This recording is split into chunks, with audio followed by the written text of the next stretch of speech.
Hello ladies and gentlemen, this is Blue Maxima and I'm here checking out Rainbow Skies, or at least I was in the past.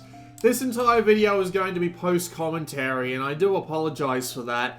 I did record a full 46-minute video and I will let the whole thing play out in the background once I've run out of things to say. But the original commentary track that I put over this video was not my best work, let me just put it that way. And I haven't been particularly happy with it since I first recorded it, so I've gone and, well, gotten this done more or less. So, this is all from the first 5 hours of gameplay. In my save game, I will show the amount of time I have saved up here once I eventually get into the prompt, because I am watching the video back as I go through it, but it's not going to be particularly in sync. And it's a little bit odd, because they basically made it so that if you kept your gameplay within the first 5 hours or so, you would get to put your video up a couple of days early. And that is just a little odd. It's a weird thing that they do with embargoes sometimes, but whatever, I'll stick within the first 5 hours and I'll show you the game a little bit early. So, this is what the game looks like more or less. It is very similar to the original Rainbow Skies. You do have a bunch of things to go over here, including your book, which contains all your different kinds of tutorials, and I didn't get very far into the actual game. You can see that I'm missing a bunch of tutorials here.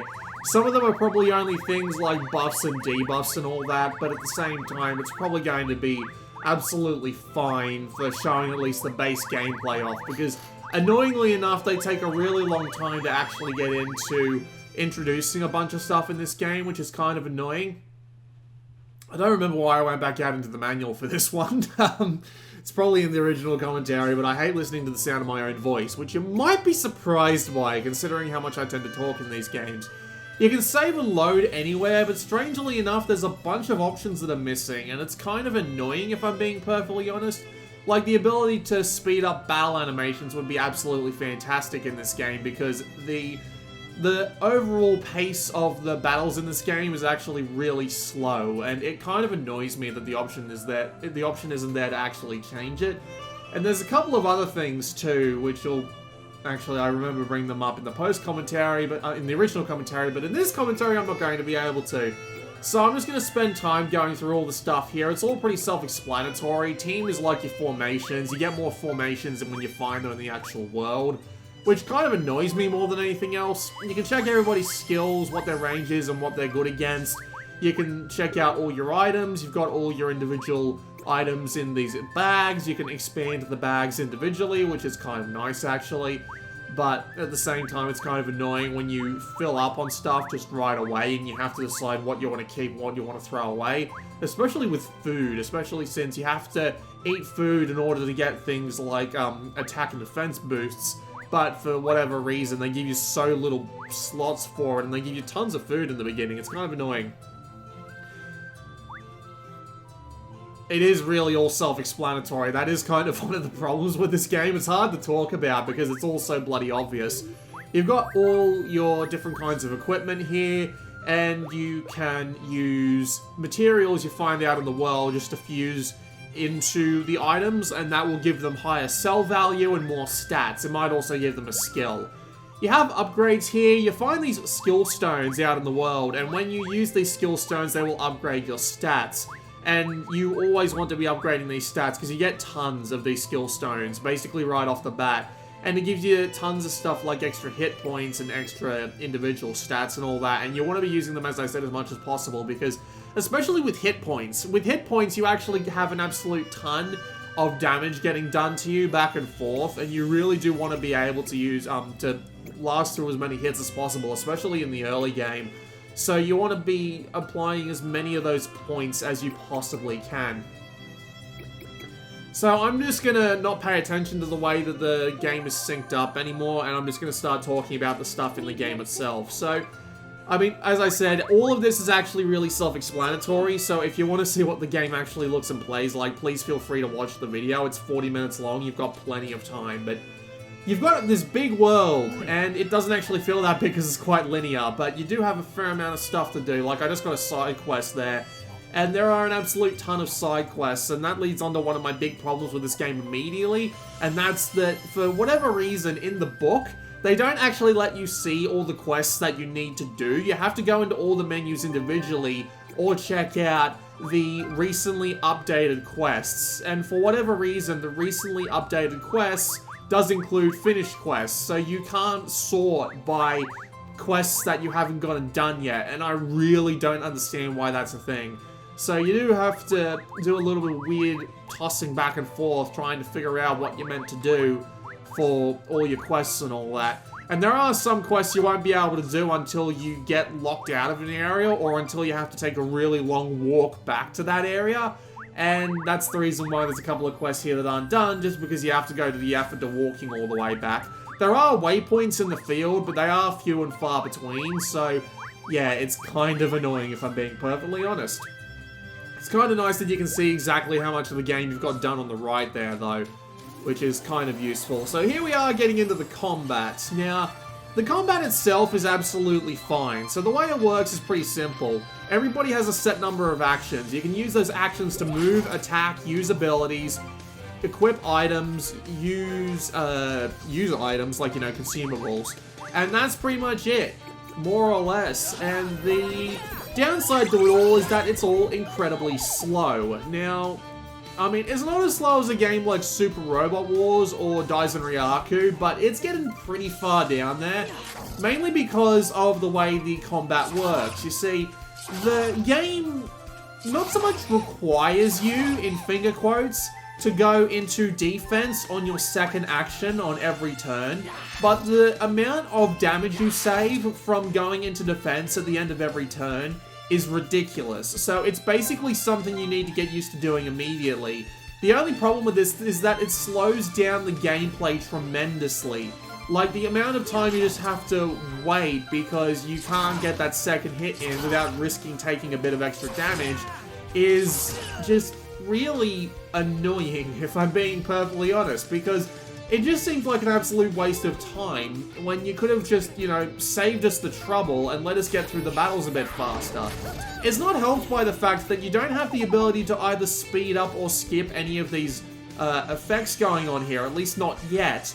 My version, at the very least, appears to be affected by some ridiculous bug where they have some ridiculously long animations, but for whatever reason, these ridiculously long animations only show up a little prompt in the bottom left that says, skip this animation, at the very end of the animation, for no reason. The button that actually does it doesn't actually do anything, at least until the animation is over and that prompt actually shows on screen. So I've been sitting through all of these battles for ages, and the major problem with these battles is that sometimes you can fight groups of enemies that are up to like 20 strong.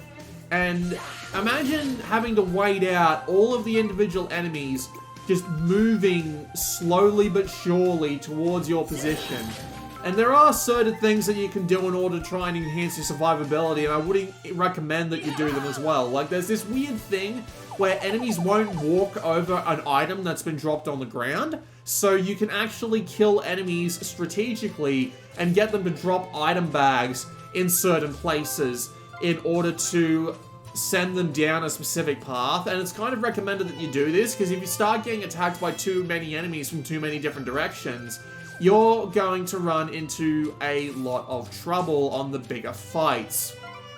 I mean, sure, they can still hit you with spell combat over the top of dropped items, but it really does help keeping the mooks out of the way, so that you can focus on taking them out one at a time, or at least, you know, putting some focus on the boss or whatever. You do have enemies that are walking around and random encounters that you can run into, and they're the same kinds of battles, more or less. There are also boss battles. And at the end of every battle, everybody gets experience, and everybody also gets upgrade stones. And you level up, and every time you level up, you get more upgrades to use with your upgrade stones, excuse me. So you've got decent amount of upgrades and diversifying your characters to work with, but they are going to serve the same basic purpose no matter what. I mean, the bloody guy who looks like Goku needs to do his hair up a bit more is your fighter, and the guy with the bow is your ranger. Despite that, he still, for whatever reason, only attacks physically. And your mage will always be the mage. There doesn't seem to be much way to turn the mage into a tank, for example. You're always going to be using your main Super Saiyan guy as your tank and your fighter, which is absolutely fine. As far as I can tell, these are the only 3 characters you get, so you do have to deal with, that, but honestly not the worst thing in the world. There are some weird, really annoying enemies that tend to run around as well. Like, you saw that level 15 Swanky Guard. There are enemies that run around at roughly the same level as you that have the ability to walk up to you and wipe out one of your characters in one shot before you even have the ability to defend. It's really fucking weird. I don't know why it's a thing, but it is. And it just gets in the way because you wander into one of these dudes and you try and fight them, but you just can't because they're too fucking strong. And they will walk up to you and wipe the floor with you, even at the lower battle ranks. And it's just kind of disappointing that they would put in such strong monsters that you have to come back for, because it just means more backwards and forwards trekking. And honestly, the trekking in this game is kind of one of the worst parts for me, just because it takes ages to walk anywhere. It seriously seems like, yeah, could speed up the walk speed a little bit. Right, what else is there to say? Well, I mean, the world is pretty big. I mean, as I said before, it's linear, so you unlock dungeons and stuff pretty much in a straight line, which is kind of unfortunate, but not the worst thing in the world. And there are things like hidden items and stuff to explore and discover, which is nice. The thing is, with certain hidden items in dungeons, you need to actually keep these torches along with you, and torches only last for like a minute and a half each. And they are surprisingly easy to neglect, especially between like battles and heals and stuff like that. So you'll just end up in a situation where you'll constantly have to be using torches and stuff like that. Now here's an actual example of a battle with like 20 enemies. I think I actually flee from this one because fuck doing one of these battles on camera. They seriously take upwards of 25 minutes. And I actually did one of these before and my game actually crashed. And I was in the middle of one of these fights. And I'm trying to figure out why the bloody hell I went through this fight, but at the same time, well, I had to go do the fight again because it was a mandatory block. So, yeah, it's kind of frustrating, if I'm being perfectly honest. You do have the ability to go into people's houses and talk to them and see, see what they have to say. And of course, the main story does play out like this as well. They actually do give you the ability to skip text you haven't seen yet. And they actually, like, outright recommend this to you in the tutorials. Like, skip text if you don't want to actually read it.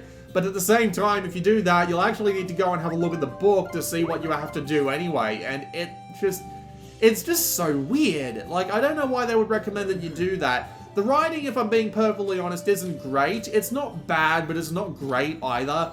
It's very lightweight in tone, and I just haven't been able to get along with it very much. I mean, honestly, I'd be putting a lot more use into that skip button if I was actually, playing the game for myself and not for this video. So, yeah, if that doesn't give you an idea of what I think of the writing, I don't know what will. But, I mean, it's okay. It's absolutely okay. It's just, it drags on a bit too long, and everybody's got paragraphs of stuff to say. I guess it's fine for character building, but it really does seem to drag on even at the best of times, so there you go. I don't really know what else to say about it, really. So I guess I'll talk about the battle ranks. I brought that up before, but I should probably talk about it now. So the battle ranks is actually one of the really neat systems in this game. The general idea is that you have, these battle ranks. You start out at battle rank number 1, and you can upgrade to battle rank number 2 by visiting a tutor once you've beaten enough battles on battle rank 1. And once you've beaten enough battles on battle rank 2, you can do the same thing. Your battle rank is basically your difficulty. So you can level up your difficulty as much as you like, and then if you get to like a really hard boss that you just want to breeze through, you can go back down to battle rank, but you have to work your way back up again. And that's actually a really neat idea. I believe I actually do go up a battle rank in this video here.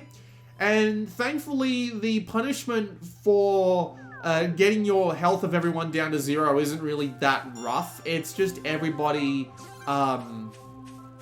it isn't that rough. It's just everybody, you've got 2 dead people, and your party leader, who you can switch at any time, so it's not like it matters, will be at 1 HP, which means you'll basically just have to limp back. And they do actually recommend you save state a lot, because this game actually does break the 4th wall a bit. Like, see, we just literally got into a tutorial, which is kind of funny because this is where most of the 4th wall breaks down. I'm actually doing a really good job at pacing this out for post-commentary. But yeah, as you can see, they do bring up these tutorials, and these are the most fourth wall breaking thing in the game. And they do definitely recommend you do things like save scum to make sure that if you go into a tough fight, you don't have to waste rainbow coins in order to get all your dudes back up to full health. And they'll tell you about all your different battle deficiencies and all that. It works. It works absolutely fine. The combat is serviceable, does the job, has plenty of upgrades and stuff to do. In fact, it's kind of neat that it works the way that it does. I do appreciate being able to fuse any accessory into any item. Just, not any accessory, sorry, any material into any item. I do believe I do it here, and I do also buy an equivalent license for Ashley. Weirdly enough, there are items in this game that will go up in price the more you buy them, which is kind of annoying. As you can see, the price of the equipment license just went up to 100. Not the worst thing in the world. I can understand why they did it. It's just a little annoying considering how limited money can be in this game without doing some grinding. But yeah, you can buy different items and stuff, and when you buy them, you have the ability to infuse different materials into them. I apologize. And once you do, you will be able to upgrade their stats even further than that, and then you'll be able to sell them back for a bit more money. So it's recommended that you do that pretty much as soon as you get the opportunity, and there's always going to be a blacksmith within walking distance who can do that. So it is definitely recommended that you do that. And it's fine, but it's the battles that really do me in. The overall pace of the battles is just too slow for how simple the actual combat is, especially when you have to defend on every second or third or fourth action, because I imagine that eventually you will get more actions as you level up, which means you can do more damage in a turn, but at the same time, it just really doesn't work for me, if I'm being perfectly honest. Having to waste time defending instead of, you know, doing it in the Super Robot Wars way, when you can choose to defend, evade, or counterattack on every turn. Sure, that slows it down, but at the same time, it gives you more choice. And in this game, it isn't really a choice. It's more like just, if you don't defend, you will get your ass whipped. More or less. And yeah, it's just odd. It really is. There is one more thing I want to talk about, and that's the fact that I think I hear someone pulling up in my driveway. There is one more thing that I want to talk about, and that's the game's art and sound, more or less, the presentation. The game itself runs absolutely fine. It runs at 60 frames a second, as far as I can tell. Like, that looks ridiculously smooth. I'd be amazed if it was 30, because I mean, I'm not absolutely perfect at telling this apart, but at the same time, if they managed to fool me with two-dimensional art that is running at 60 frames a second, I'd be really freaking surprised. They would have done an amazing job at it. And yeah, that's pretty much it. But the problem with the art that really sort of sticks out to me. Now, the art itself is really good. It actually kind of reminds me pretty positively of Bastion, if you remember that game. And Bastion itself is actually really good with its art. This game does a similar sort of thing with a sort of isometric-y viewpoint and having all the art be ultra detailed and all that, and it really does look nice. I'm not going to say that it doesn't, but the thing is, when I was playing this on my Vita specifically, it would give me eye strain within half an hour. I couldn't play this for longer than an hour at a time because it would just make my eyes weep. I don't understand why. I'm not entirely sure why it does. It just hurts my eyes to look at it for too long. I mean, I'm looking at the video here right now that's that's playing, and it's not doing anything. I don't know if it's something to do with the Vita screen itself that does it, but for whatever bloody reason, it just seems that for whatever bloody reason, it just seems to hurt my eyes whenever I look at it for too long on the Vita screen, and I can't quite explain that one, if I'm being perfectly honest. I mean, the slow pace of the battles was making me want to put it down rather frequently anyway, but that just kind of gets in the way even more, so yeah, I mean, what else is there to say? I mean, there are a couple of things I haven't gone over yet, like how your armor and your weapons will upgrade the more you use them. Same thing with your spells. There are a couple of other, like, really minor things, but I've said pretty much everything I want to say. It's perfectly okay at what it does, but the battle pace is a bit slow. It hurts my eyes to look at for too long on the Vita screen, which is really weird. I'm not going to say that that's something that'll happen to you, but for me, it just did, and I don't know why. And there are a couple of other little things they could have put in, like a proper unfinished quest screen and the ability to speed up the battle animations and a couple of other things like that. It's just kind of disappointing, honestly. I was hoping this would all go a little bit more smoothly, but I guess it didn't. So yeah, there you go. Would I recommend it? Not to people who don't like strategy RPGs. It'll be fine if you do enjoy your strategy RPGs. Maybe a little bit simple for you. Then again, I don't actually play strategy RPGs that much. I mean, like, I haven't gone around to playing, the most complex strategy RPG game I've ever played is Growlancer. So it probably means that, like, I haven't played Tactics Ogre or Final Fantasy Tactics, and judging purely by what I know about those games from secondhand tales or whatever you want to call them, this game wouldn't be that hard in comparison to them. But I mean, if you like your strategy RPGs, this will probably be up your alley, but if you're not a fan of strategy RPGs, this probably won't change your mind. It's just a bit too slow and it's missing a few too many conveniences for me to say that it's absolutely worth your time.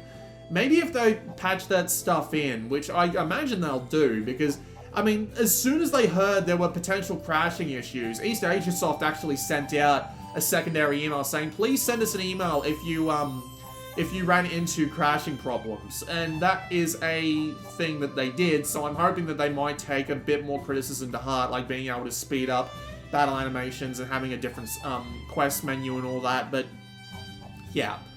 At the moment, as it is, it's not an outright recommend. If you like your strategy RPGs, you might be into it. You have about 20 more minutes of footage to decide whether or not you'll be into this game or not, which is perfectly fine. And yeah, that's pretty much it. If you like your strategy RPGs, you might want to go for it. Watch the rest of the video and have a little bit of a think. If you don't, I would probably suggest you avoid this and start with something else. There you go. I'm going to let the rest of the video play out now. This has been Blue Maxima, and I will see you all next time.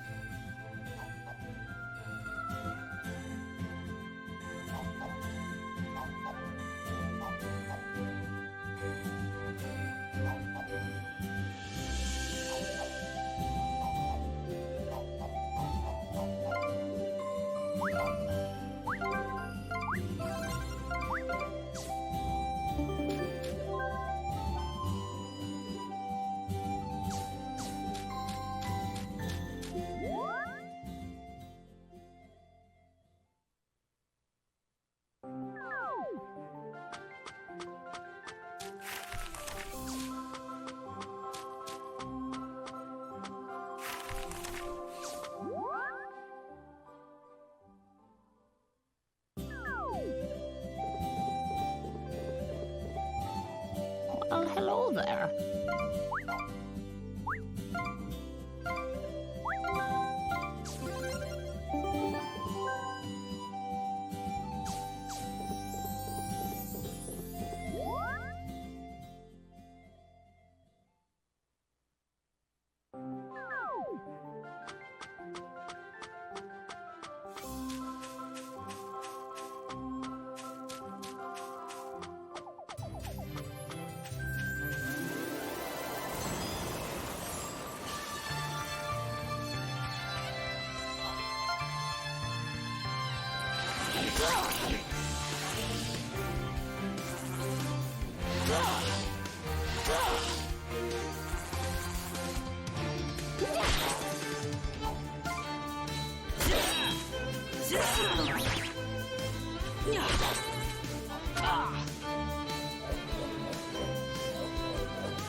Hey there.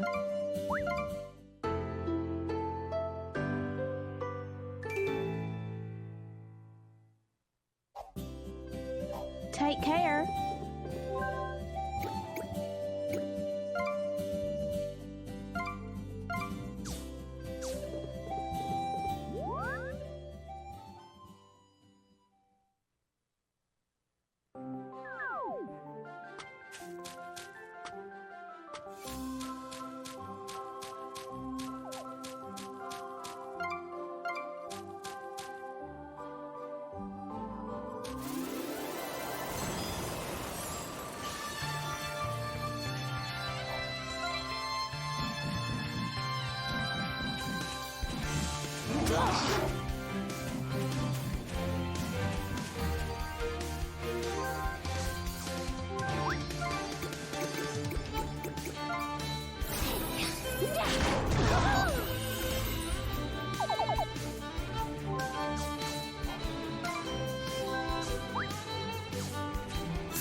Need medicine? Need medicine?